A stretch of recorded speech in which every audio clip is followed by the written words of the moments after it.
Sports Dynasty podcast with yours truly, Trevor. And why? Welcome to our guide to the NFL 2020 season, starting with the NFC East. Episode 1. Episode 1. So we have a special guest later on today.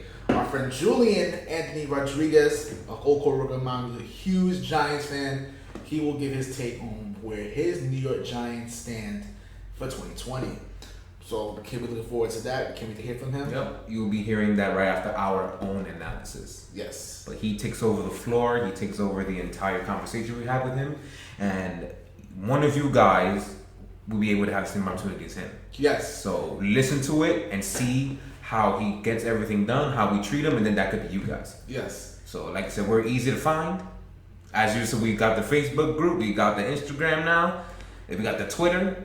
We're easy to find. It's very simple. Like I said, as a reminder, every week we're going to do a recap of every division for 2020. We'll have one guest from one of the teams who will, do what Julie will do later on today. You know what your expectation is for your team and what's going to happen in the division. Yes. We're going to give you the floor. synopsis, Yes. I guess, when we're starting with our own stuff. So this is going to be fun. I'm actually looking forward to it. This is actually going to be really, really good. We're actually looking forward to it. We can't wait. Yes. So that being said, awesome. As I said before, we're on iTunes, YouTube, Spotify, iTunes, YouTube, Spotify. You have an iPhone. iHeartradio, Google Play Radio, Stitcher Play Radio, at Podcast Dynasty, on Twitter, like he said. And without further ado, let's get into it. After we tell you that this is your podcast and not ours, you guys run the show, we don't. So you guys tell us what y'all want, and we give it to you. Yes. That simple. The most interactive podcast out there. Yes, in the world. Trust me. And it's the best one. And y'all know that.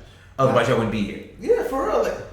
We appreciate all the love and support you guys show us and the interaction we have in groups and stuff like that. It's really cool. And on the Facebook Live shows, you guys are awesome. And you guys keep on. Yeah, this is great, man. Like I said, this is your podcast. The floor is yours. And who knows? You know what I'm saying? We can make it happen. Very simple. Let's stop being sappy now and let's get into it. So this is episode 1 of the NFL Guide to 2020. Yes, I have a script here. We are getting real serious. Yes. So these are the 3 topics that have to be addressed per team in the divisions. Number 1, grading their 2020 offseason, which is who did they lose, who did they gain, and how was their draft. 2, what can this team do to be successful? And we're going to look at it in a glass half full aspect. Otherwise, you already know how we are when it comes to making fun of teams. We're going to be doing that if we don't do it that way. If we're going to look at it in what we think, then a lot of teams, I'm not going to say names, are going to get destroyed. So we're looking at it in a glass half full, the professional way. So we won't, destroy your team and make you mad. And 3, the predictions are what we actually think they're going to do. So this time we will not be looking at it at a glass half full. We look at it in reality. But we will not bash the team. We're going to have a nice analysis and put a prediction based on what we think is going to happen. Not bash your team. We can do that in private. All right. With that said, if you guys looked at the title, you already know what division we're doing. And it's going to be the NFC East. And we'll be going from worst to first. So we're starting with the Washington whatchamacallits. Because at this time, we have no idea what the heck their name's going to be. I like the Red Wolves. I hope that is the one that passes. But we'll see. I think. That's cool. That's cool.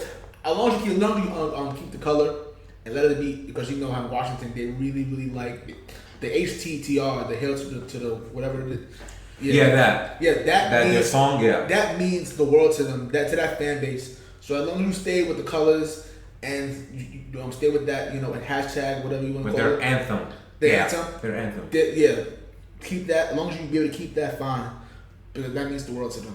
Yeah, and I actually like the song myself. So I do like it. Cool. I do like so the just song. take out skins with wolves, and that's lit. Yeah. And you know what's also cool? I'm sorry, this is a tangent.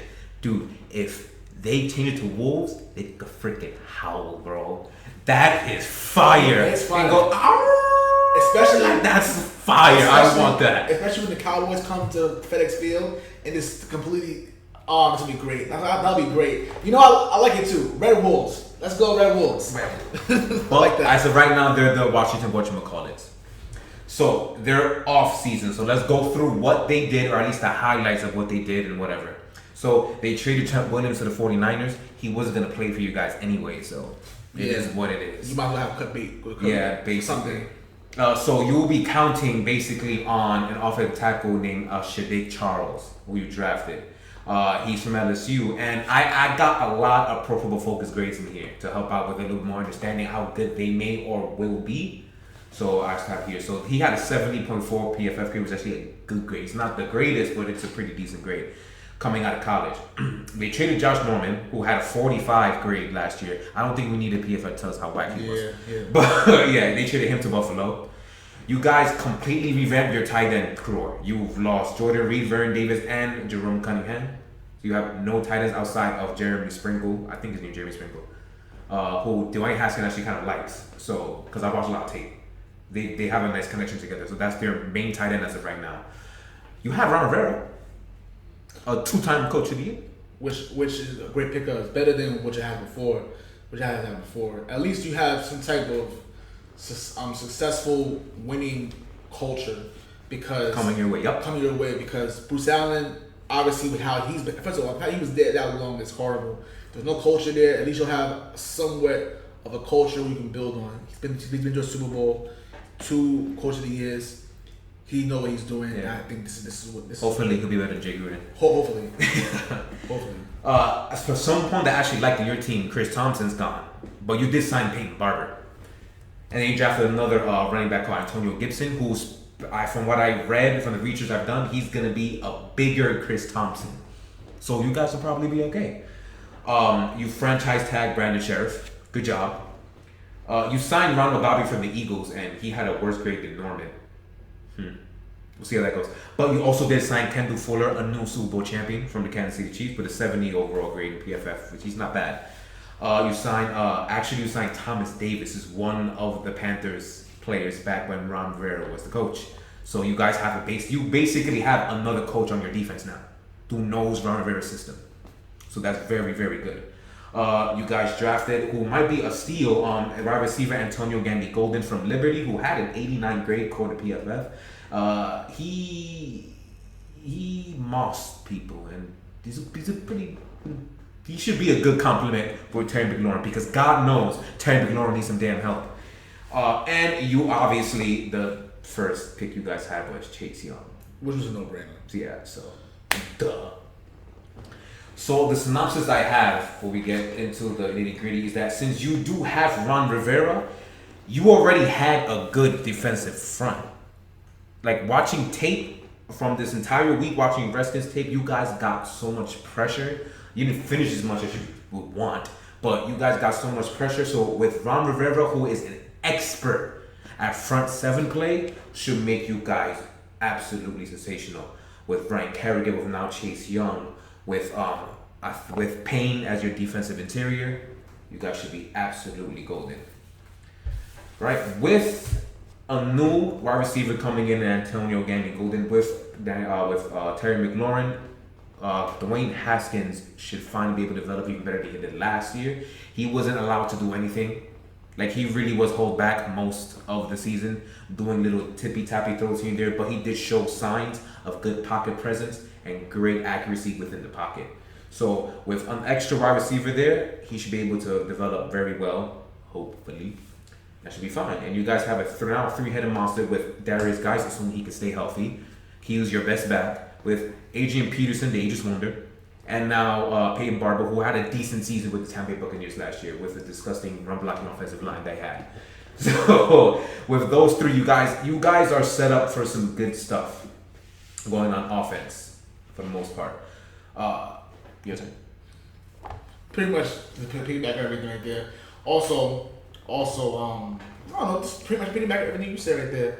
I think everything you said right there, it's just like, it's definitely an improvement from last year. Like I said, a lot of those games last year, they were just horrible to watch and everything. But now, you telling me? Now with these additions, it's still a lot more work to be done, especially since in the division they play. Even though the division was like 9-7 was the most winning division, still they'll be a lot better than 2-13, 3-13 they were last year. But maybe like 4 or 5 wins. Five wins. Actually, more probably to end up with a 6 and to me. I had a 6 and 10. Maybe a 6 and 10. Maybe. But Me too. like 6 and 10. Like there's still This is why we need more people here because we're always in sync. Like there's a lot of room for improvement. There is. But we have to see the next step from Dwayne Haskins. I felt that he was thrown to the wolves last year, and there's no way you can grow, especially in that type of dysfunction. He was basically thrown into the wolves with a plastic hammer, not a metal one, not a knife, not a gun, not a sword. No, a little plastic hammer to defend himself. In other words, he had nothing to throw to outside of one person. That was the problem with him. So at least with that, we'll hold judgment on Dwayne Haskins. I think he was unfairly criticized last year by a lot of people in the Washington D.C. area. Very unfairly criticized, saying, "Oh, well, we wasted our draft pick on him, this and that." But listen, it's better than what you had before. I mean, obviously, Alex Smith's not coming back. His career is pretty much finished. Yes, and everything. Case Keenum was. And Case Keenum is. Well, there's a reason why Dwayne Haskins played. Let's put it that way. Because Case Keenum's horrible. But other than that, 6 and 10 is a room for improvement, and I like it. 6 and 10. So for the tracks of success that I had here is that if your left tackle situation will pan out, because I believe drafted one, your line will be okay. It won't be the best, but it will be good enough for you to do what you have to do there. Chase Young development is key for your defense. If he develops good, you guys will be sacking everyone in sight. That's just what's going to happen. Like I said, ignoring again, you go and becomes a good duo. Dwayne Haskins should be fine, and guys, his health. What's hilarious is that, like I said, him and I, we have the same record. From what I wrote here in my little synopsis, I have you guys starting off 1-2. The only win I have there is going at Browns and actually winning that game because it's the Cleveland Browns and they are prone to give up games. Then you're gonna wind up finishing 2-5 at the end of October. I have you guys winning against. I'm dead. Oh my God. I have you guys winning against the Rams. And that is going to be the game where Ron Rivera's system comes together and you're going to start beating the crap out of Jared Goff. But then I have you guys having a 3-game winning streak because I believe you got, Bengals and some other bum. Like, it's a pretty easy stretch after the bye week. So you're going to wind up becoming 5-6 at week 12 or 13. But then you have a brutal step in December. You got to go to Pittsburgh, to San Francisco, go against Seattle, against Carolina, and then at Philadelphia. I'll skip that. I haven't getting swept by Dallas. So the only game I have y'all winning is against Carolina, Rivera's old team, so you should know what's going on over there. So that's my 6-10 record. My 6-10 record is kind of similar. I also had 2-1. Obviously, you had them winning against the Rams. I think they lose to the Rams. I think that'd be a close game. They end up just barely beating them. Mm-hmm. Somehow, some way, they pull it off. I had them splitting against the Giants in week 6, losing to the Cowboys both times. Yeah. And then a 3-game winning streak against the Giants at Landover, away against the Lions, and home against the Bengals. That bump stretch. Yeah. I think that's a 3-game winning streak right there. And then that brutal stretch, like I mentioned before, they lose all 4 games against the Cowboys, Steelers, 49ers, and Seahawks, and then they finish the season. Beating the Panthers at home, which is the irony. See, like I said, this is why we need an extra person. We're in sync. Losing to the Eagles at home in Philadelphia. Week 17, which is my 6-10. Only difference is he has the Rams losing to them. I haven't beaten them. So yeah. That's it. So there's our 6-10 team right there for that division. And my grade for your offseason is actually, I believe, a B-. It's actually a really good start. Very good start. So just hopefully that the owner doesn't meddle in and screw everything up. That was 12 minutes. I'll take that. Next, New York Giants. Ooh. New York Giants. So they I'm sorry for stuttering so much. It's just because the next 2 teams have so many questions. I don't know which one has more. So they have a lot of questions. I'll just go with that. They didn't lose too much, the Giants. They lost a couple veterans, but they were horrible. Antoine Bethea and Alec Ogletree were absolutely disgusting in your team. In a large part because you weren't using Antoine Bethea right. They had him as a deep safety, and that is not exactly... No, a box safety. and he doesn't really do it that much. He's more of a hybrid. I can cover a little bit, but if you need me to get a tight end, I'm good. But they had him like in the box and stuff, and he's not that good of a run defender. And then he did give up like 7 touchdowns. Like he was disgusting. Plus he's old, so that doesn't help. Being a 14-year veteran doesn't really help your case at all. But the reason why you guys have such a big question mark is because your entire coaching staff is new. Mm-hmm. All of them. Your head coach is Joe Judge, who was the Patriots special teams coordinator. And if you've seen this last year alone, all the block punts and all the coverage we had, he's a good coach. Yeah. Your defensive coordinator is Patrick Graham, who also is an ex-Patriots coach. He was a defensive line and linebackers coach while the Patriots won Super Bowl 49 in 2014. So he has a little bit of a good track record in that department. And the most hilarious but interesting one you have is your offensive coordinator in Mr. Claps and Jason Garrett. That we do not know what the heck that's gonna come out of that, so I don't know. But you guys got a lot of free agents that I guess they mold Patriot. Like you guys got a lot of C+, C- type players to fill into your squad. So I'm guessing a lot of these players are gonna be in special teams, and guys are gonna, put the role thing. You guys are gonna wind up having a Patriot system, and that is the biggest reason why you're gonna have a question mark, because we rarely ever see a Patriot system work outside of Patriots. We're kind of starting to see it in Miami right now, but we don't know that. It was only half a year, so we don't know how that's going to work. But you guys want to re-signing Leonard Williams for some reason. I guess because you paid a lot to get him.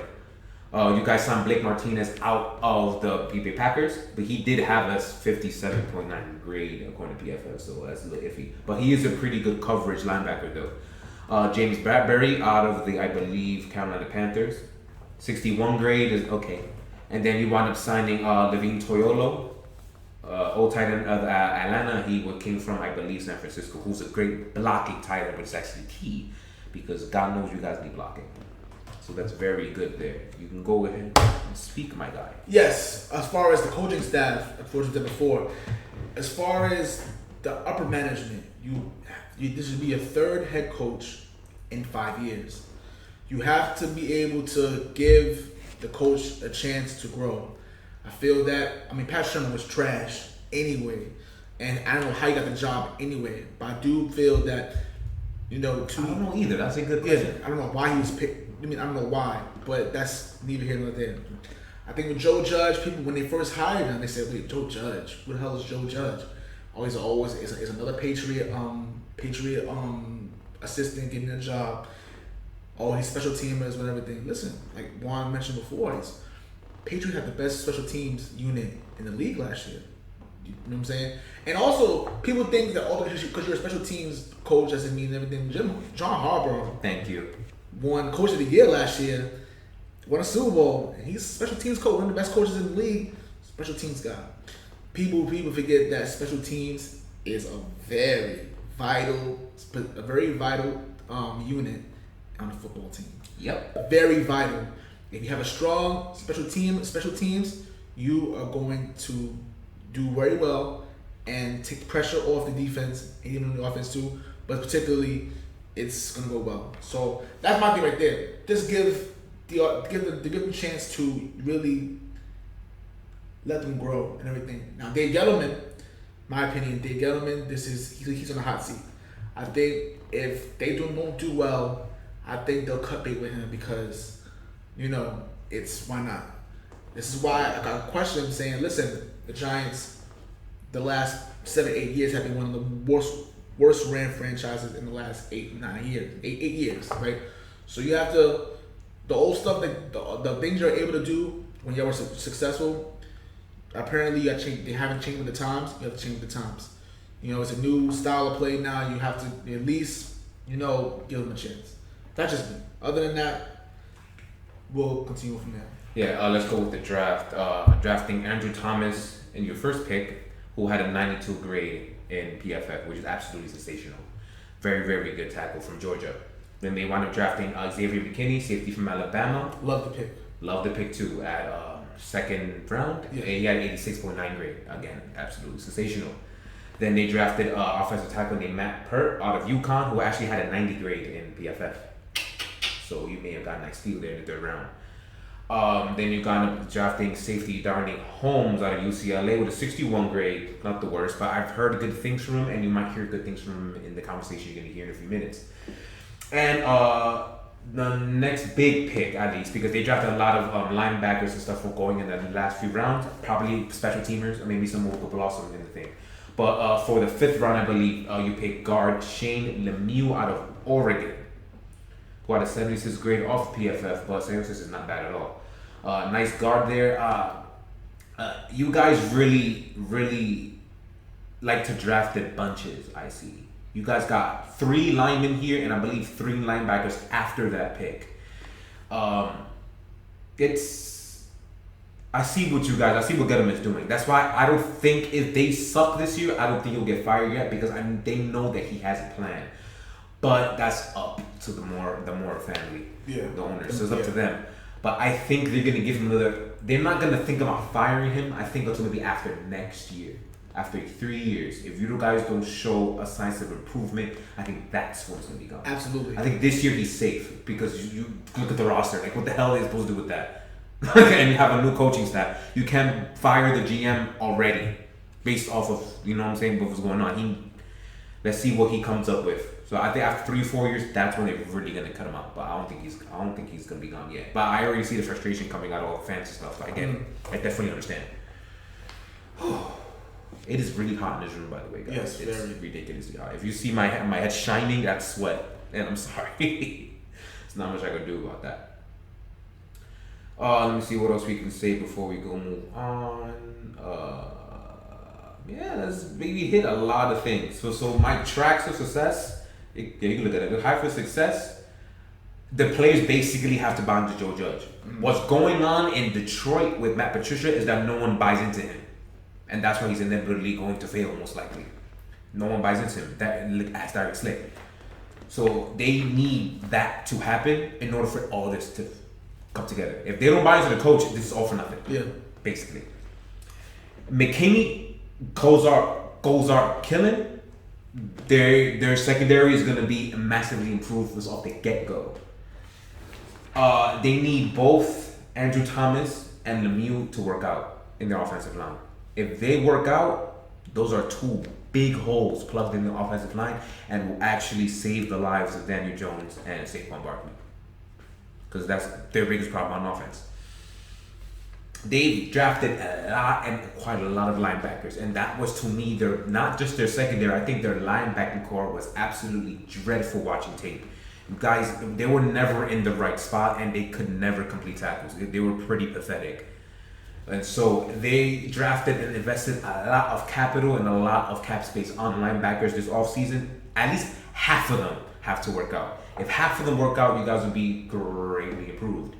And you guys also signed Dion Lewis, old Patriot, another Patriot. An old Patriots running back who can take some of the load off of Saquon Barkley. Because God knows he needs that too.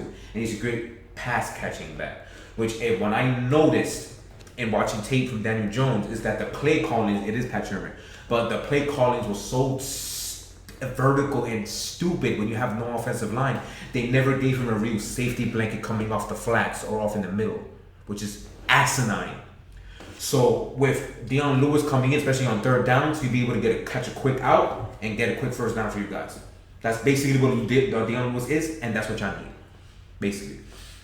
And of course, health for Sterling Shepard and Evan Ingram. They say healthy, your receiving core is literally that simple. I don't think they give him enough credit for how solid that's when healthy that's receiving core is. I know a lot of Giant fans saying, Golden Tate's not number 1, which I get. He's not a number 1. He's not number 1, but he's a lot better than. People say, they're upset when they traded Odell, and he's supposed to replace Odell. Now, do I think they should have traded him? No, I think that was dumb. But that's neither here nor there. But they still have a solid receiving core.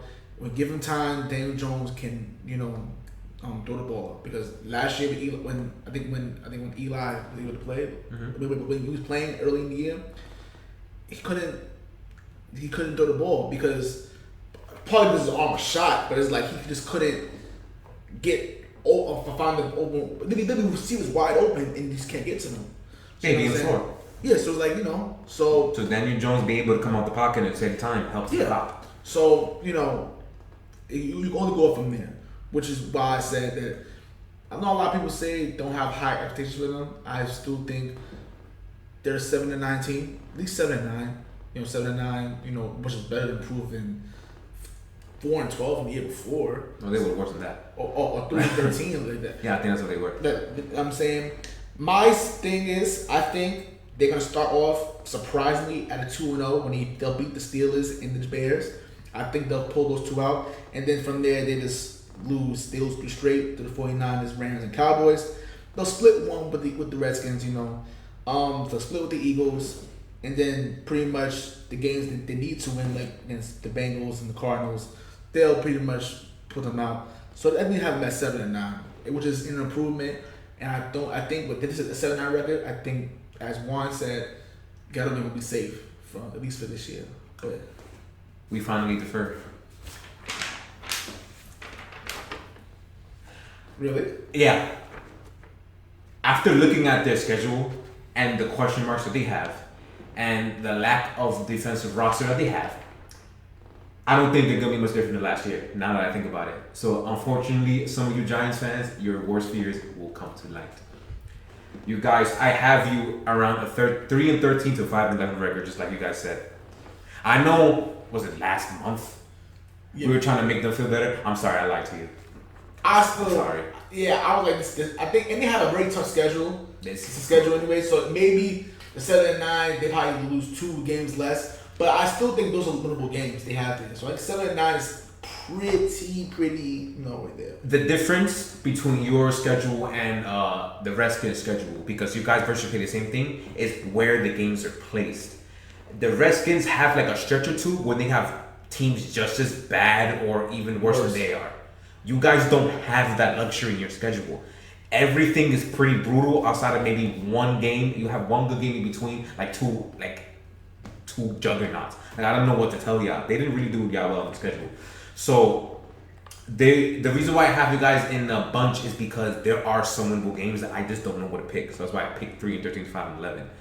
I have you also beating the Bears because I'm going to assume Trubisky will take the helm at quarterback still.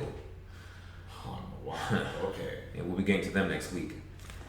But you guys will win that game if he's quarterback easily because he sucks. And I have you guys also beating the Washington Redskins at home in week 6. But to me, at your bye week, you're going to be 2-8. Just right off the bat, right then and there. I think you guys will take a game against Arizona because they have to come to you. And I think they barely did. Who won the game last year? It was them, right? They did, but it was the 4th-string running back ran all over them.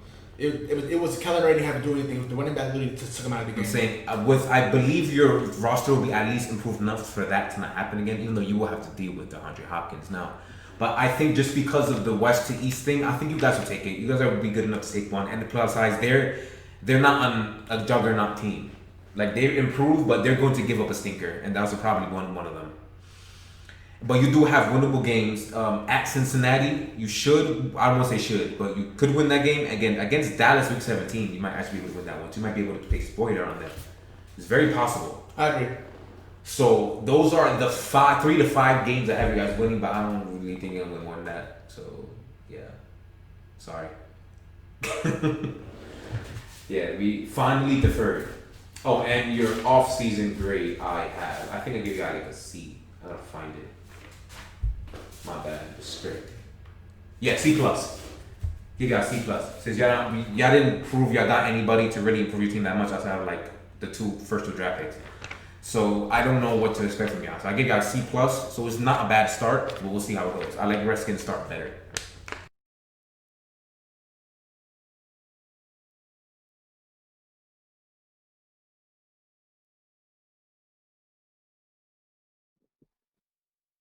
All right, cool. Well, start things off. I think Daniel Jones, he has a lot of upside to him. I think he's definitely a lot more mobile than Eli Manning. The dude has a hell of an arm. When we picked him, I'm not gonna lie, guys. I was like, "What the hell are these guys doing?"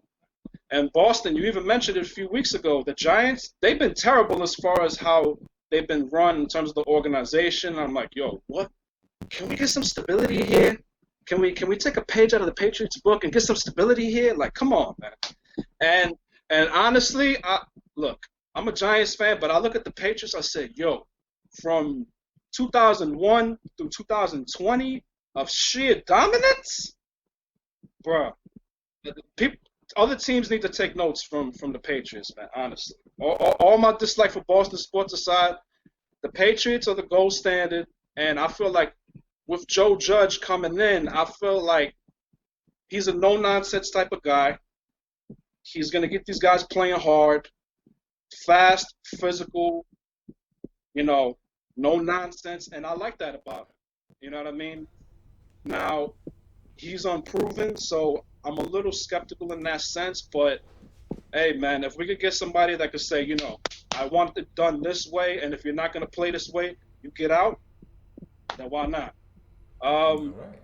Okay. Honestly, as far as the rest of the division, I think the Cowboys, as much as I hate them, they're the most talented team in the division. I still think they may have the best offensive line.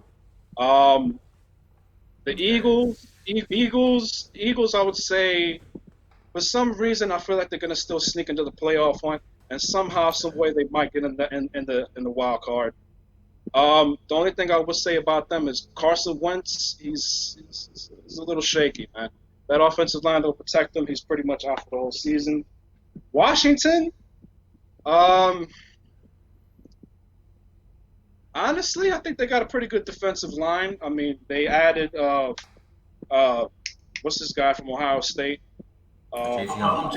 Chase Young. There you go. And then you have Jonathan Allen. You have Ryan Kerrigan. I'm like, damn, who the hell's gonna block those guys? So honestly, if I was to point out to a strength of the Washington Redskins, I would say probably the defensive line. No question. For the Giants, yeah, it's about we you. got some good pieces on our team. But, we drafted Andrew Thomas. I can't wait to see what he's gonna do if whenever we match up with Washington, him versus Chase Young. I've seen his highlights at Georgia, man. That dude is a monster. He's physical, you know what I mean? And he's a well-coached O-line. And you want those road graders to win a championship. You got to be built in the trenches. That's yes. I always believe that. Even Bill Parcells was saying you can never have enough defensive line. And I feel into history now. I like that. Yeah, man. Carl Banks. But honestly, I think the Giants, we got some good pieces. Obviously, we got Saquon Barkley in the backfield, decent backfield. So, what do you think about Danny Jones overall? Like, based on what you saw in 2019, tell me about him. What you think about him specifically? That's really a bad start. I'm not gonna lie, man. Like I said, I think he has upside to him. Like I said, he can run. He has a hell of an arm. He threw 22 touchdowns to 12 interceptions. It says he needs to protect the ball. Yes. Protect the damn ball. I agree. If you're throwing in a tight corner, just take the sack or throw it out of bounds, whatever. But don't turn the damn ball over. Because when you do that, man, you're just giving the other team opportunity to put 6 points on you. I think I'm hoping he'll take a big step this season, man, because last year, that Tampa Bay game, I'm not going to lie, it was against the Bucs. They don't have the greatest defense, not going to lie. But I like what I was seeing, man. I just felt like even in that last drive to win the game, I was seeing like, yo, this is killer instinct. That is what the Giants sorely need. If you don't have killer instinct in this league, look at Tom Brady. Do you really think if you have Tom Brady, you're not going to lose that game? You're not going to lose that game. So if Daniel Jones can somehow, not turn the damn ball over, we're going to be fine. Like I said, the Giants, my expectations for them, I'm going to say about 7-9, 8-8. I don't see us as a playoff team though. I think we'll be massive improvement. I agree. Yeah, I yeah, agree yeah. 100%. Especially on the schedule, a lot of games. A lot of people who was, I think, one of my cousins who's a Giants fan too, who said they're going like 5-11, 3-13. Shout out to my boy Nige. I said, nah, man, you selling them short. I said, You t- this team is not gonna be as bad as people say they are. I he really must think. What is he that? must have he must have been listening to Nick Wright too much, man. You gotta tell him to stop. Yeah. Like I said, as you know, my father's a Giants fan, and he Yeah, said yeah, yeah, at least 8-8, 7-9 too. I mean, it's realistic. It's definitely an improvement from 4-12, yeah, or yeah, that yeah. horrible 2017 team they had years Oh ago. my God. They were so bad. But And and it's sad because that 2016 team, I was joking about it, but I said that Miami shit killed them, man. It's like, come on, we have a playoff game to win, and you're gonna do all this? I Our remember, focus should be on the game. I remember I spoke to you about this. I was afraid that how good they were playing, it would have been New England Giants in the Again. Super Bowl again for the third time. I'm not gonna lie to you, I was afraid that was gonna happen again. I had a feeling that it was too.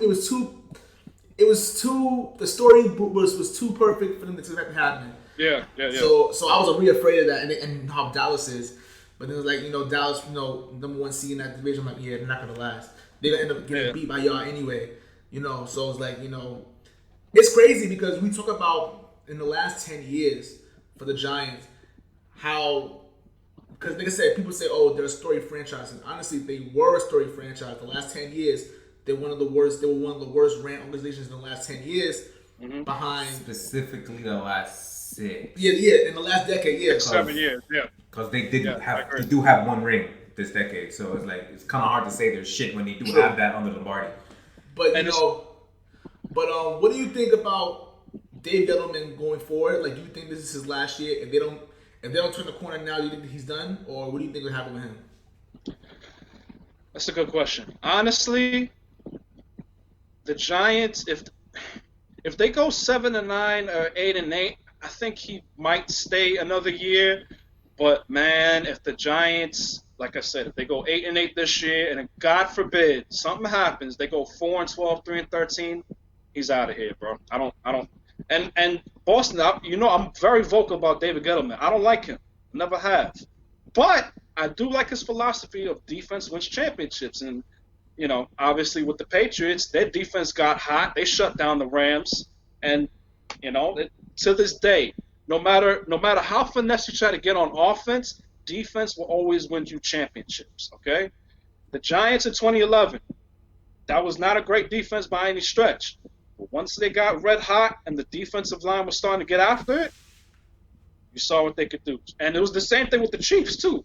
I was saying the Chiefs, if they don't get some stops on defense, they're not going to beat San Francisco. Lord behold, look what happened. So Good call. Great call. Good call. That's exactly what happened. I'm hoping that, like I said, Joe Judge, I like him. He obviously comes from the Patriots organization, very well run. So I'm hoping that he'll guide this team in the right direction. I do have some faith in him, a lot more than what Pat Shurmur and oh my God. When I saw Pat Shurmur's first press conference, I said, we're screwed, man. We're screwed. We're gonna be really bad the next 2 years. So let me ask you another question then, because this is something that I feel like only Giants fans will know, and a lot of people like to scrutinize it. Your receiving corps with Darius Slayton, with Golden Tate, and with Sterling Shepard, where do you think that'll be ranked in the NFL? Because me personally, I think that's actually a pretty good one. It's unproven, but it's good. They're good. Talented. They're talented, man. I was saying this to my brother the other day. I said, Darius Slayton, man, he's not a big name, but I don't care about big names. Catch the ball, get that first down, be physical if you have to. I like Darius Slayton. Golden Tate, he's a veteran, but ever since he came from Seattle, bro, he's always been consistent. Say what you will, he may not be the biggest name, the sexiest name out there, but he's going to get the job done, and that's what you need in your wide receiver. So I have a lot of hopes. My biggest concern also, I'm going to say Evan Ingram. Evan Ingram, he's a beast when he's healthy, but that's the thing. He hasn't been healthy. So Sterling Shepard, it's funny you bring up Sterling Shepard, Juan, because I said, if he gets popped one more time, It's a wrap, man. It's a wrap. And on top of that, the Giants have a tough schedule. We face the They do. Steelers, the Bears, the 49ers, the Rams. They got a good defensive line. So it's going to be a good test for the Giants. And like I said, if they can go at least 2-2 in the first few weeks, then that's going to tell us a lot more. That's going to tell me a lot moving forward as well. So. Yeah, you go for it. Go Yeah, ahead. question for you. Okay, so now obviously you guys have a new offensive coordinator, the former Cowboy head coach, Jason Garrett. Claps. Mr. Claps. So you can see how anemic. Well, not gonna say Yeah. anemic. Well, how they used Zeke last season. Mm-hmm. What is your confidence in Jason Garrett with this offense moving forward? You know, now you have Daniel Jones and you have pretty much everyone coming back. Saquon. You know, what's your expectations with him? You know, because originally he would have been the head coach for the Giants, but he's the offensive coordinator. Like, did you like the move? How did you feel about that? Honestly, I think that he's better suited as an offensive coordinator. You know, there are just some coaches that they're not head coach material. Look at Todd Bowles with the Bucs. He is one of the best defensive minds in the league. So for me, Jason Garrett, I think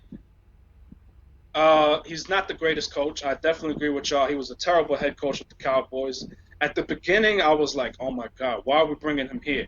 But when you start to look at it, the Cowboys offense, one of the top rushing attacks in the league. They have one of the best offensive lines, and that's another positive to add as well. The offensive line should be upgraded this time, so I'm pretty sure he's going to run the same exact offense that he ran in Dallas. So as far as how I like it, it's not bad, but I gotta see for myself if he could do it with another team. So, yeah. Another question for you.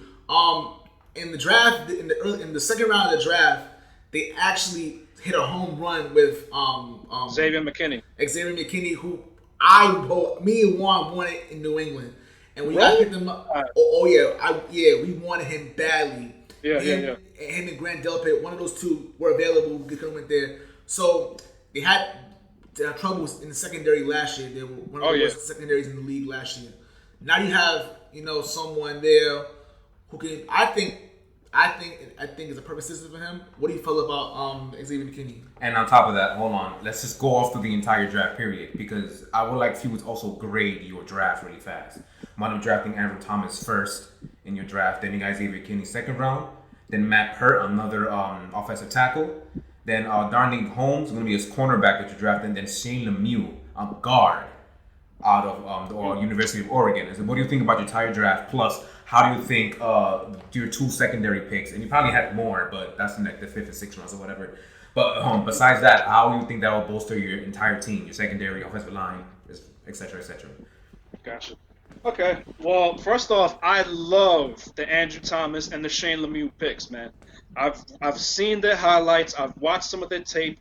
Shane Lemieux is that throwback, nasty, gritty offensive line. When you think of a nasty, gritty offensive lineman, first person I think of Richie I know he has his history and all that. No, yeah. Richie Incognito is like the first person I think of when I look at Shane. Anything that proves your point, because he's nasty in the field and out. Right. Andrew Thomas, man, I'm so happy we got him because I said to myself, if we didn't get this guy out of Clemson, the linebacker, I forget his name. I don't remember his name off the top, but Isaiah Simmons. There you go. Mm-hmm. If we didn't get him, I said if we get an offensive lineman, hey, I'm cool with that because as I said already before, it starts in the trenches. You're not if you cannot protect your quarterback, you're not going to win too many games, and most likely the quarterback's going to get knocked out for the season. God forbid. Xavier McKinney. Just like your Giants teams in the past in the Super Bowls, your offensive line arguably was just as good as your defensive lines. Exactly. It starts in the trenches. Again, the trenches, like you said. The Xavier McKinney, I'm not going to lie, I didn't know much about him, but when I saw his tape, I said, ooh, that dude is a beast, man. And the fact that he's versatile and he can play in the box, it's like I'm starting to see this safety slash linebacker hybrid, almost like a Cam Chancellor type. Like they're great in coverage, they'll hit, they'll stop the run. I mean, like Cam Chancellor in a way was kind of revolutionizing the way safety is supposed to be played. And even I was asking myself, I said, is this dude a safety or is he a linebacker? Oh, he's a safety. Okay. So McKinney, I think he's going to be big time. He I should am be a little. another like Derwin James in Jets, or for however long he stays in Jets, and Derwin James in the Chargers. Those are little two that play just like that. So yeah, you may have another gem right there. Yeah, man. Matt Pert, if I say this, he's got a lot of strength on him. He has a lot of height. Um, but I'm gonna be honest, I don't know much about him to formulate an opinion. That's So fine. I'll say he's a decent pick. Darnay Holmes, I heard he's actually a pretty good corner. He's physical. He'll play tight bump run coverage, and I'm excited for that, man. So overall, if I had to grade the Giants draft, I would give them a B plus because I think that we addressed key needs in the draft. You need a safety help. You need cornerbacks. You need the offensive line. Some running back depth could also help as well. So, overall, I think we had a pretty good draft for the most part. And now it's all about, is it going to gel? Because listen, you can have a great Putting it draft. together. It doesn't mean nothing if they don't come together as a unit. You know what I'm saying? So That's exactly right. I have good hopes for the Giants. So I'll give them a B plus overall for the draft. Okay. All right, Julian, this has been absolutely wonderful, and I hope the rest of our guests for the rest of the series will be just like you. You Hey, man. gave me so much smarts, and you taught a lot of people today. I thank you very, very, very much, man. Thanks, Julian. We appreciate it, buddy. Hey, I want to thank you guys for having me here. I love y'all podcast, and looking forward to seeing it tomorrow, man. I always say, as much as I hate my job, if I could go and see you guys' podcast right after work, I'm like, yo, put in my phone, boom, right here, man. That means the world to me. Thanks, Thank you brother. very much, Appreciate it, man. See you soon, man. You too, man. You too, man. Peace. So let's move on. The Dallas Cowboys. Okay. Arguably the most disappointing team in 2019 because they sucked. And watching their tape made me want to vomit. I'm not supposed to bash your teams, but I had to watch tape of you. And my goodness. All right, let's start, shall we? So you lost Robert Quinn and Byron Jones. Huge losses. Yeah, Robert Quinn was your best pass rusher. Byron Jones was by far your best corner. You haven't signed Dak Prescott to a full extension yet, which might fold some distractions. I'm not sure yet. You lost Travis Frederick, who was arguably the best player you had in a very, very long time.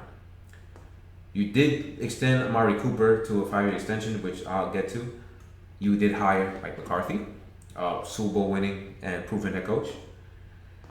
You have a new defensive coordinator. It's not the Robert Marinelli anymore, and he sucked anyway.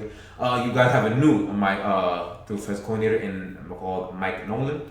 He is most known for being the head coach of 49ers during 2005, and you do know what happened in 2005 in the draft, right? You guys passed on an all-time great Aaron Rodgers. So he's the guy responsible for that. But he was a defensive coordinator for the Ravens through 02 through 04. So he was there getting Terrell Suggs and Ed Reed. He was, essentially the head coach from 2005, 2008. And Denver's head coach in 2009, which wasn't that bad of a defense. The head coach, I believe, was McDaniels. And Miami's defensive coach in 2010 and 2011, which weren't very good. And Atlanta's defensive coach in 2012 and 2014, which they weren't good. So you guys tell me how y'all feel about having him as defensive coordinator. It doesn't sound very good. But you did sign Gerald McCoy, Dontari Poe, Clinton Dix in your defense, so that's very interesting signings there. You have Greg Zuerlein, so maybe you have a reliable kicker now. You have Andy Dalton as a back quarterback just in case anything happens or if Dak Prescott changes his mind and won't play anymore. But he did sign the 10-year, I believe. Right? He did, right? He did. So that's your quarterback, so you don't worry about that. You guys also, real quick, drafted CeeDee Lamb. Which there was no need whatsoever No need for it, but okay. Yeah, he did have a 90 grade on PFF, so he was absolutely sensational. You drafted cornerback Trayvon Diggs out of Alabama with an 89 overall grade. They like him very much there. Defensive tackle Neville Gallimore at Oklahoma with an 88 draft. So PFF, I think, absolutely loves your team's draft. Another cornerback in Reggie Robinson, who did not have a high grade at 69. And center Tyler, I have no idea how to say his last name, but he is from Wisconsin and he has an 83 overall grade. So maybe he'll be able to take the reins off Travis Frederick. Because to believe it or not, Travis Frederick did have a big down year last year, which probably led to his retirement in first place. Here's something that we should be mindful of. Zeke Elliott got paid last year. He got paid during the offseason, I believe. Yeah, got paid and everything. He didn't play well last year because obviously I'll give him the credit that the play calling was absolutely dreadful. Yeah, it was absolutely horrible. And the offensive line, believe it or not, was nowhere near as good as what you guys may think to believe. Correct. Especially in the run. The run blocking, watching tape, was absolutely dreadful. The run blocking was bad. He didn't help the case though, so he's not off. So he should. So we're looking to see if he has a bounce back year when he's able to, especially with this offense, which on paper looks prolific as hell. Yeah, it does. So if they're able to, get him going because last year I'm not gonna blame him. It was just bad play calling, but if he can get going, they should be a very scary offense next year. Now the issue is the defense. I do like the Kaha Clinton Diggs. He's a pretty solid safety, when he wants to be, but for the most part he does is decent. But I still think that they should have addressed it more defensive players in this draft, because you really didn't need the CD Lamb there. You really didn't need it. But what was the point of signing Amari Cooper? That's the problem. But we'll see. For the I'm also very interested in the Mike McCarthy. I'm also very interested. I want to see how he's able to. Definitely. He's able to, after the year off, you don't have Aaron Rodgers, anymore. So let's see how you're able to have the Cowboys buy into your system, and not only just the Cowboys, just the team. Jerry Jones. Yeah. Will Jerry Jones let you run free reign and let you do your job like you want to, or will he be like Jason Garrett and he's puppy just playing with the strings? Mike McCarthy's not gonna go for that. But she's not gonna go for it. Yeah. It's two very, very, very dominant alpha males on up there. So I want to see how that goes. Overall, since this may be a shocker, I had the Cowboys winning the division.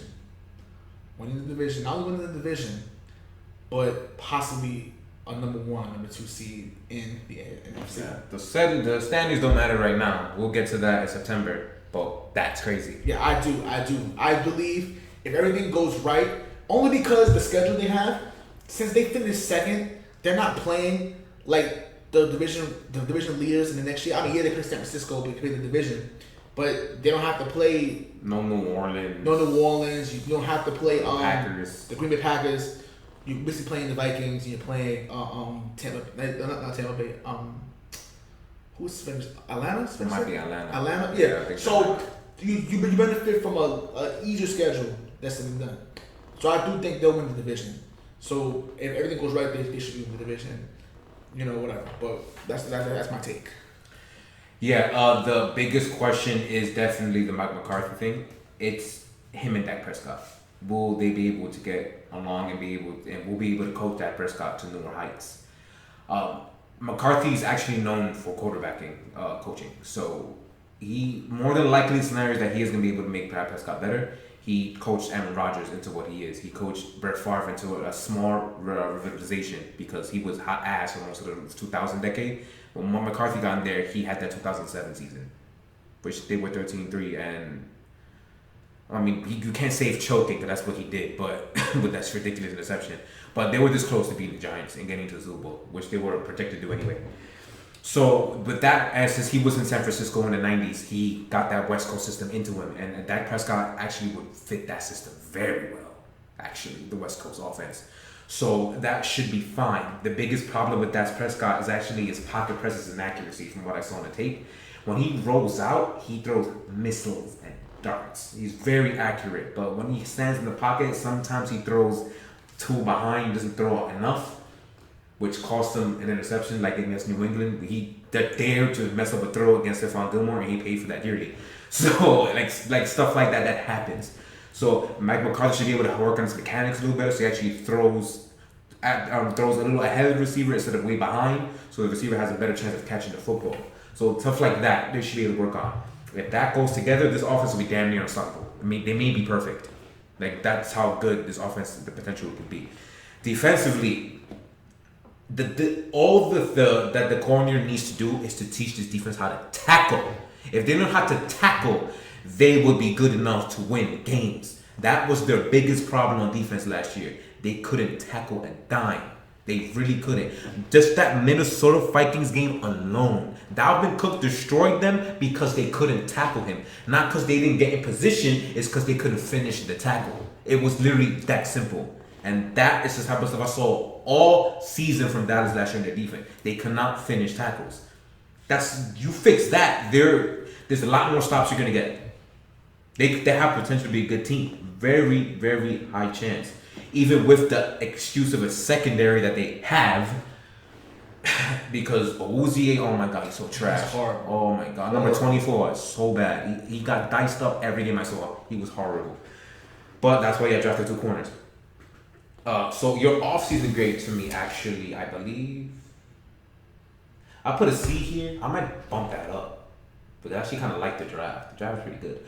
The Amari Cooper signing, I didn't see the point of it because I think he took the year off. Not the year, the December off. He was too bad in December last year.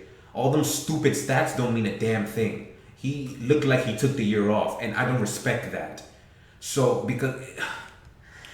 I think even though I'm gonna give credit to Gilmore because he was absolutely amazing in that game against Dallas. But besides him being blanketed by the best player, the best player of the league, I agree. He took a lot of plays off. He took a lot of plays off in most of the games, especially when you're trying to win a hapless division, and it's like y'all nowhere to be found. Telling you, go back to the tape. Go to December, just December, and watch him. He looked lackadaisical and lazy. He wasn't getting locked up. He just didn't care. It looked like the game against Philadelphia, and then in week number 16, I believe, that that was right there was like, they checked out. The Cowboys checked out. I wouldn't even say the Dallas. I'll say he checked out, and Amari Cooper checked out. That I'm going because their defense actually played really well. Dak was hurt in that game. He had a messed up thumb in his throwing arm, so he wasn't accurate in that game. But Cooper against that disgusting secondary in Philly, come on, bro. Nah, I don't want to hear it. He was bad, and it's pathetic. Anyway, the prediction. Say you have them winning the division. I have them around 8-8 to 10-6, and I'm leaning towards the 10-6 actually. I had them starting 6-3 into the bye week, only losing to Seattle, and I'm not even sure about that. They could win that game at Philly because going to Philadelphia is pure terror, and against the Pittsburgh Steelers. And I think the reason why I say Pittsburgh is because you guys have a pretty bad stretch there, so I gave Pittsburgh the nod there. I'll give it to them. Pittsburgh's at home. Heinz Field is an absolute bad place to play. But it depends. But I'm glad you mentioned that. I'm glad you mentioned Philadelphia. As far as like playing there, there's word that the Eagles may not even have the fans in the stadium. So I think that plays a huge factor. That's true. That plays a huge factor. That's 100% yes, true. The environment when they come to Philadelphia is reckless. We're not even sure how the season's gonna play out. As far as you're 100% right. That's an amateur mistake of my part. You're 100% right. So other than that, if they allow fans in, they're not going to. They're not going to. So.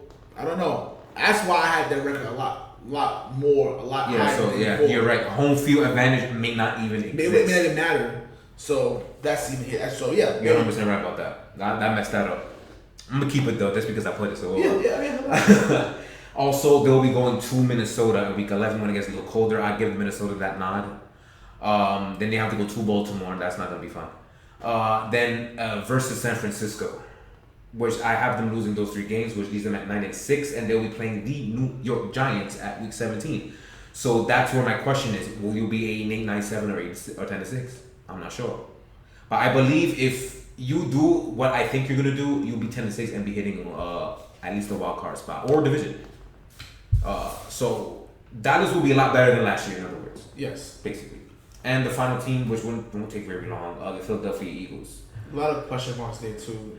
A lot, but yeah, we'll get to that. So let's go through what they have. They lost Malcolm Jenkins, but he kind of looking a little old, so I don't really blame him for it. He 67 grade he got from PFF, and they lost Ronald Darby, as mentioned earlier, to the Redskins, but he was horrible. Who cares? They did let go of Nigel Graham, a still free agent now, so that's interesting. He had a 74 grade when it comes to pass coverage, so that's interesting. They lost Brandon Brooks to a torn Achilles again, so they won't have him for the season, which is pretty bad because they arguably had the best offensive line in football, but he was a big reason why. They traded for Darius Slay, who had a down season, but that's because he absolutely loathed Matt Patricia, so he didn't play for real. And they did trade for Marquise Goodwin from the 49ers, who was an absolute speedster. They re-signed defensive tackle Javon Hargrave to keep that core defensive line there. He had an 83 grade. So him and Fletcher Cox are just a ridiculous duo. And I was like yesterday or 2 days ago, they re-signed Jason Peters, and he will actually be playing guard to replace Brandon Brooks, which will be very interesting to see. Signed Nico Roby-Coleman to your secondary, who will more likely be your primary slot corner, which I actually love. And then you drafted Jalen Reagor. We'll talk about that. Yes. Quarterback Jalen Hurts. We'll also talk about that. Linebacker Davian Taylor from Colorado. Safety Kevon Wallace from Clemson. And tackle Jack Driscoll out of Auburn. And then of course you got more, but whatever. Yeah, I know that. Yeah. So that is your offseason. They gave that actually a B+. I actually kind of like almost everything that you did in the offseason.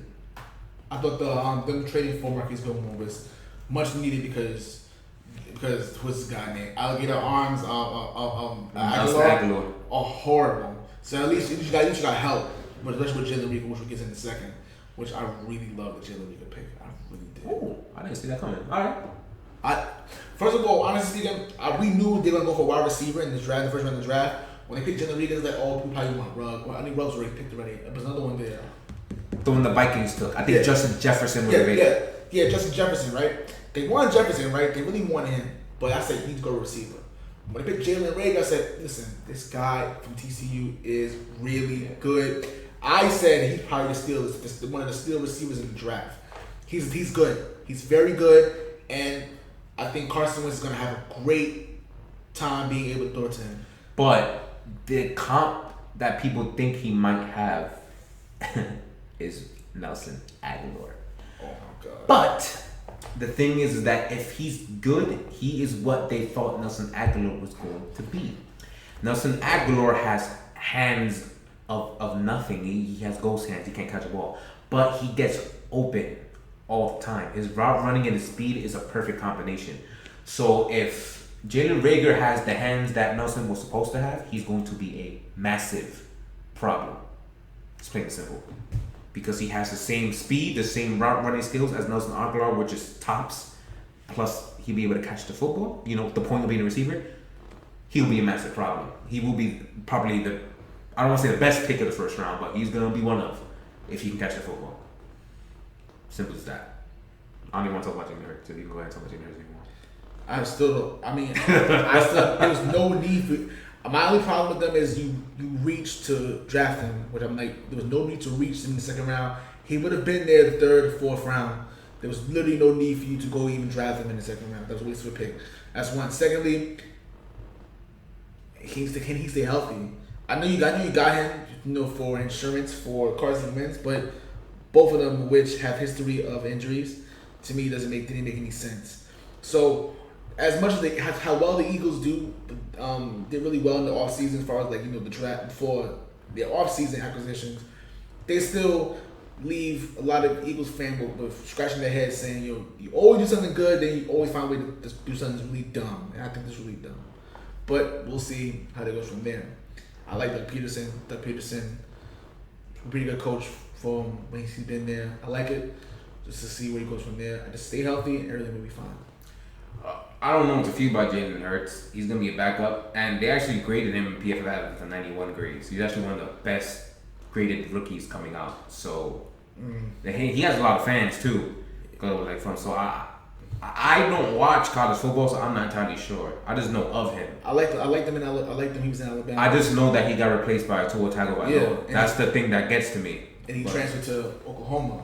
Yeah. But you know that's gonna happen. But me personally speaking, I don't think it was stupid. It was not good. Yeah, I don't know. They wound up also drafting, like I said, Kevon Wallace, who has an 83 grade coming from Clemson. You know how good that team was. So maybe that could be the heir apparent to Malcolm Jenkins. And their tackle Jack Driscoll had from Auburn, who has a 72 grade, which isn't the best, but wasn't the worst grade before either. He may be the one taking over Jason Peters' old spot at left tackle. If he works out, their offensive line is still one of the best in the NFL. Assuming Jason Peters can play guard, which, I mean, he's like 40. Maybe he doesn't know. I don't know. But their chapter success, to me, the biggest thing in all caps, and I'm surprised I didn't bold it, if everyone stays healthy, if not everybody drops like flies they did last season, they already have a significantly better season. Mind you, they still went 97 and won division. Like I said, if Jalen Reagor isn't next to Nelson Aguilar, they are going to be an issue. And if Goodwin, because I believe he either had a broken leg or messed up ankle, I forgot what his big injury was from San Francisco. If he still has his speed, he's going to be a problem. If people forget about this guy, Greg Ward, he was like the saving grace that helped the Eagles get to win the division. He was the only person that, outside of the tight ends, that Carson Wentz could throw to who actually caught a ball. Because J.J. Arcega-White said, holy crap, he was trash. Oh, he was horrible. Yeah, but this guy, Greg Ward, actually stepped up and got some big catches. So if he is able to get some burn, their receiving core is going to be stupid. With Deshaun Jackson who's still there, assuming he can stay healthy and he still has his speed, that's a problem. And they still, even I'm not a big fan of him. Alshon Jeffrey is the other change of pace guy who's the possession guy. So you got like 3 speedsters and a guy who will catch a ball and box someone out and catch a ball for you. Like that receiving core is pretty balanced. Plus they have the best tight end tandem in the NFL with Zach Ertz and Dallas Goedert. Like their offense will be absolutely broke. Plus I love Miles Sanders with all my heart watching tape. He's so fucking good. So yes, Darius Slay, if he decides to play football again, their secondary will automatically improve like tenfold. It's that simple. Because their secondary is hot ass. So if he just plays and then Nico Roby-Cohen plays his role at slot corner, there are going to be a massive issue on defense because they already have a great defensive line. Their linebacking core is not very good, so that might be the Achilles heel of the team. If you're able to break containment in the run from the defensive line and get to the second level, you might be able to run all over that defense. Wentz, I've noticed watching him, his deep ball accuracy isn't good. I remember in 2017, he was able to break 14 sacks, close his eyes, and throw a deep ball and hit the target in 2017, his MVP year. Since then, his deep ball accuracy hasn't been good at all. I believe the Dallas game, for example, he missed like 5 deep balls. He overthrew 5 targets who were all open downfield. Hence why they only put up 17 points when they probably should put up 30 because they're supposed to beat the crap out of Dallas that day. His deep ball accuracy isn't there. But maybe these receivers who all run stupid fast, they may be able to help him maybe able to make up for it. But he may have lost his accuracy there. I don't know if it's because he's scared to plant his feet up because he did have the ACL tear or something. I don't know what it is, but his deep ball accuracy hasn't been good last year. It's not good. That's the only part of this team I don't like. That's pretty much it. They're a great roster, up and down. Their worst place by far is the linebackers. That's it. Everyone else seems pretty good. I'm not going to lie. So my predictions, I actually have them going 12-4. I like them a lot. I made the mistake of doing that last year, but I just still got it right because they won division. So, but yeah, I was saying, but we had them going like 12-4, 13 last year, and then they all got injured. So hopefully that won't happen again. And they actually do what I think they're going to do. I have them starting 4-0. But I have them losing at Pittsburgh because they have a big road stretch in that part. That's why. I think they have 3 bad road games in a row. I think the week before, they have to go to San Francisco in the West Coast at week 4. Then they have to go to Pittsburgh. So I gave them Pittsburgh the win there because of that, just because of travel. They have to go from all the way to the West Coast and a grueling, I believe is the primetime game, having to go all the way to Pittsburgh. After that, to play against a really good Pittsburgh defense, I'll give Pittsburgh the win there. Just because of that. That's the only reason. And then actually, the biggest reason I have them beating Baltimore the week after that at Philly. And the reason why is because Baltimore can't go 16-0. That's the only reason. It's not an analytical reason. It's because they can't go 16-0. They have to lose some games. Like I think I'm gonna spoil it for when we get to AFC North next 2 weeks from now. I think I'm probably gonna have 3 weeks from now. I'm probably gonna have them like 13-3. Like they have to lose some games. Like you're not gonna win them all because they're literally favored to win all season games. That's retarded. So they're not winning all of them. So I give one of the losses I'm gonna give them is Philadelphia, and they'll be 7-1 going into the next to their bye week. Then they'll win 3 more games after that because I think this is easy cakewalk. You guys go check out their schedule, you'll see it. It's trash. But then I have them losing 3 out of 4 afterwards. I think within the last 4 at December, because they'll be going to Green Bay. I think they host New Orleans after that. Then they go to Arizona and then to Dallas. That's actually very brutal. Very brutal. I have them losing 3 out of 4. I think I gave them the New Orleans win just because it's December and I don't believe Drew Brees can play in the cold or December anymore. So I have the Philadelphia beating them at Philly in December. It's gonna be cold. I wish it was cold right now. But yeah, I gave Philly that one win. Everything else they're going to lose, and I believe they play Washington week 17, where they obviously will win that game, and we'll bring them to 4. That's my prediction for them. Pretty much similar. I have them at least 10-6. I did point out that the brutal schedule, as far as them playing all the division winners, was going to be a factor. That's why I had the Cowboys win the division. Anyway, I believe that that's going to help them.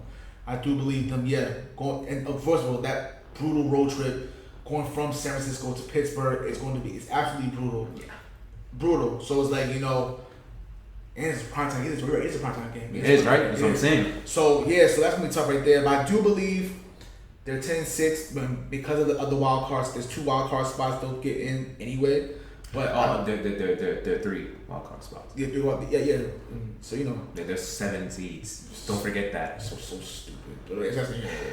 But yeah, other than that, they'll be able to find a way into the playoffs, and I had them at 10-6 anyway. Just not enough to win the division. Yeah, they'll be tied with Dallas for second. That's fine. Yeah. So I get it. Yeah. So my standings, if he wants to do that, I have the Giants last. I have the Redskins third, Dallas second, and I believe they're probably with 10-6. Is hard to believe they won't take a wild card spot. So they probably won't take a wild card spot for me. And Philly winning the division. We won the top teams in the NFL. Mine was Washington last, Giants third, Philadelphia Eagles second, and the Cowboys first. 20 in the East. Beautiful. So that is our NFC East rundown of the guide to NFL 2020. Hope you guys enjoyed that. We did a lot of work. Had a damn script. A lot of work doing this. Obviously, it's the 55-minute mark, and I haven't added in the interview yet. So this is going to be over an hour and 10 podcasts, and most of these shouldn't be that long. It's because this division really had a lot of question marks going into the season, so there's a lot to talk about. Yes. The other divisions shouldn't be taking this long, probably. Like the next one isn't going to take this long. The AFC East. Yes. The AFC. And mind you, there is a lot of things to talk about, but it shouldn't take that long. Yes, the AFC East will be the next. Will be pretty much the next division we go for. We have a special guest. Obviously, we have to reserve that one because a whole bunch of don't you. say it yet. Yeah, a whole bunch of you guys asking could be part of it, but we already had it reserved already for one person. Sorry, we love you all. We love you all though, and we will bring that to you next week. So other than that, like, share, subscribe. We're on iTunes, YouTube, Spotify, iHeartradio, Google Play Radio, Stitcher Play Radio, at Podcast Dynasty on Twitter. We on Facebook as well. The Sports Dynasty Podcast Facebook group, which is great. You know, come in. It's kicking, it's booming. Yeah, it's booming. People are discussing right now. We usually put a lot of our live videos there, so you can check us out there and see how cool we are there. We're also on Instagram at Sports Dynasty Podcast on Instagram. You know, follow us. You know, we'll usually let you guys know about our schedule or what's going to happen there. Also on the Facebook group, so check us out. We're also not that hard to find on Facebook. Anywhere easy to find us, whatever. You guys been great. We appreciate you. We love you all. Peace, love, and applesauce. And